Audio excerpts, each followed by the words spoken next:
Hello days, good evening. This is സിയാത്തിലിക്കൽ. എല്ലാ ദിവസവും വൈകിട്ടുള്ള മാർക്കറ്റ് ന്യൂസിലേക്ക് കിടക്കാം. വെള്ളിയാഴ്ച ദിവസം നിഫ്റ്റി ഒരു പ്രോഫിറ്റ് ബുക്കിംഗ് കണ്ടു. ഇന്നത്തെ ഡേ ഹൈ അല്ലെങ്കിൽ ഓപ്പണിംഗ് റേഞ്ചിലെ ആദ്യത്തെ 5 മിനിറ്റിന്റെ ഹൈ തന്നെയായിരുന്നു ഇന്നത്തെ ഡേ ഹൈ. ഡേ ഹൈയിൽ നിന്ന് ഏകദേശം ഒരു 200 പോയിന്റിന്റെ ഒരു ഫോള്. എന്നാൽ ഇന്നലത്തെ ക്ലോസിംഗിൽ നിന്ന് ഒരു 100 പോയിന്റിൽ താഴെയുള്ള ഒരു ഫോളാണ് നമുക്ക് ഇന്ന് കിട്ടിയത്. നിഫ്റ്റിയുടെ ചാർട്ട് ഒന്ന് നോക്കാം.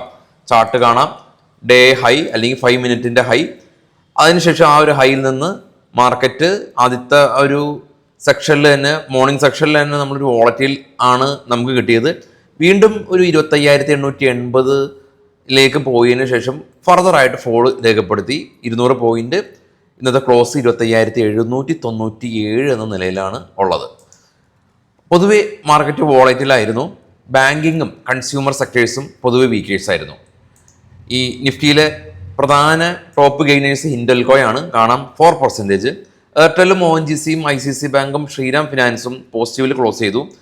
എന്നാൽ ഈ Cipla 3.69% fall. HUL Hindustan Unilever company 3.27%.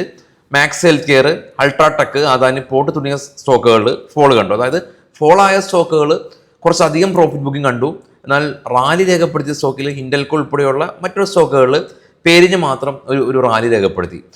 2 റീസണാണ് ഇന്ന് പ്രധാനമായിട്ടുള്ളത്. ഒന്ന്, US നിന്നും ഇൻഫ്ലേഷൻ ഡേറ്റ ഇന്ന് വരികയാണ്.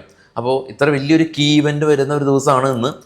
കൂടാതെ തന്നെ 2 ദിവസം മാർക്കറ്റ് അവധിയുമാണ്. അപ്പോൾ അതുകൊണ്ട് തന്നെ ഇൻവെസ്റ്റേഴ്സ് കഴിഞ്ഞ കുറച്ച് നാളുകളായിട്ട് ഉണ്ടാക്കിയിട്ടുള്ള ആ ഒരു നിഫ്റ്റിയുടെ ഗെയിൻ ഇന്നൊരു പ്രോഫിറ്റ് ബുക്കിംഗ് നടത്തി. എന്നിരുന്നാൽ കൂടിയും കഴിഞ്ഞ 5 ദിവസം FIs ഇന്ത്യൻ മാർക്കറ്റിൽ ബയേഴ്സാണ്. 2200 കോടി രൂപയാണ് 5 ദിവസം കൊണ്ട് അവർ ബൈ നടത്തിയിട്ടുള്ളത്.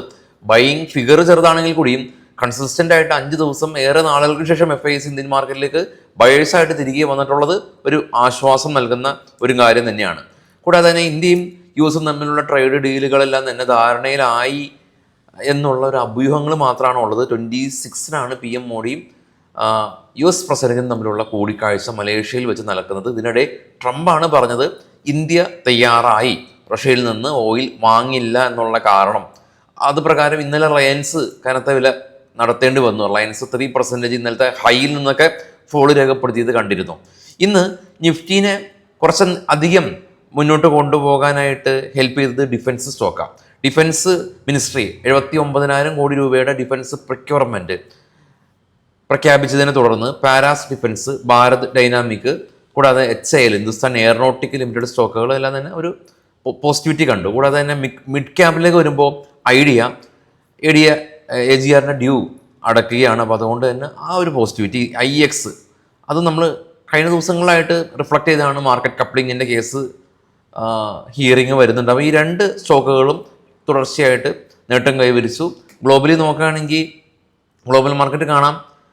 താഴെ ഇപ്പോൾ ട്രേഡ് ചെയ്യുന്ന UK FTSE UK ആണ്, CAC 40 France, DAX German.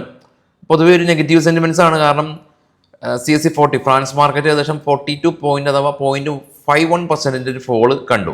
India Vicks ഇന്ന് ഫർദറായിട്ട് സ്പൈക്ക് ചെയ്തിട്ടില്ല.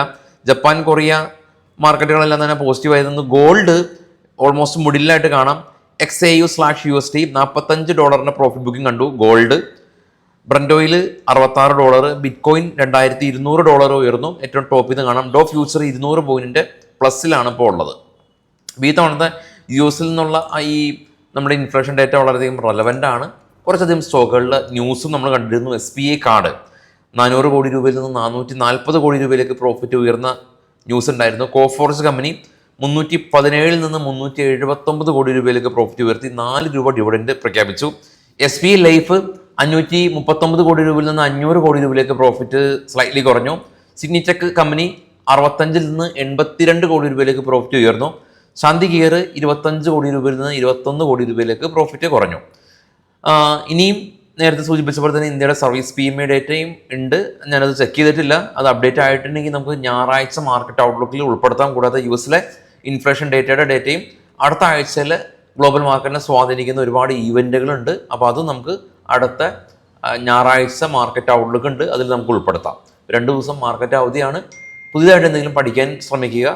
നോളജിൻ്റെ ഒരു കുറവ് നമുക്ക് പല സമയത്തും ട്രേഡ് ചെയ്യുമ്പോൾ ഉണ്ടാവാറുണ്ട്. അതിപ്പോൾ ടെക്നിക്കൽ അനാലിസിസ് ആയിക്കോട്ടെ, ഫണ്ടമെൻ്റൽ അനാലിസിസ് ആയിക്കോട്ടെ, അങ്ങനെയുള്ള പല കാര്യങ്ങളിലും നമുക്ക് ലാക്ക് ഓഫ് നോളജാണ് നമ്മൾക്ക് നഷ്ടമുണ്ടാകുന്നതിൻ്റെ ഒരു പ്രധാന ഒരു വലിയ റീസൺ. പക്ഷെ നമ്മളത് അംഗീകരിക്കാൻ കൂട്ടാക്കാറില്ല പലപ്പോഴും. അത് അംഗീകരിച്ച് തന്നെ മുന്നോട്ട് പോവുക, നോളജ് ഗെയിൻ ചെയ്യുക, വളർത്തുക. നമ്മൾ കൂടെയുണ്ട്. ചാനലിൽ ന്യൂസുകളും മറ്റുള്ള നാഷണൽ കോണ്ടൻറ്റുകളും ഇടുന്നുണ്ട്. വാച്ച് ചെയ്യുക, മറ്റുള്ളവരായിട്ടും ഷെയർ ചെയ്യാനായിട്ടും മറക്കാതെ ഇരിക്കുക. അപ്പോൾ എല്ലാവർക്കും ഒരു നല്ല വീക്കെൻഡ്. Thank you.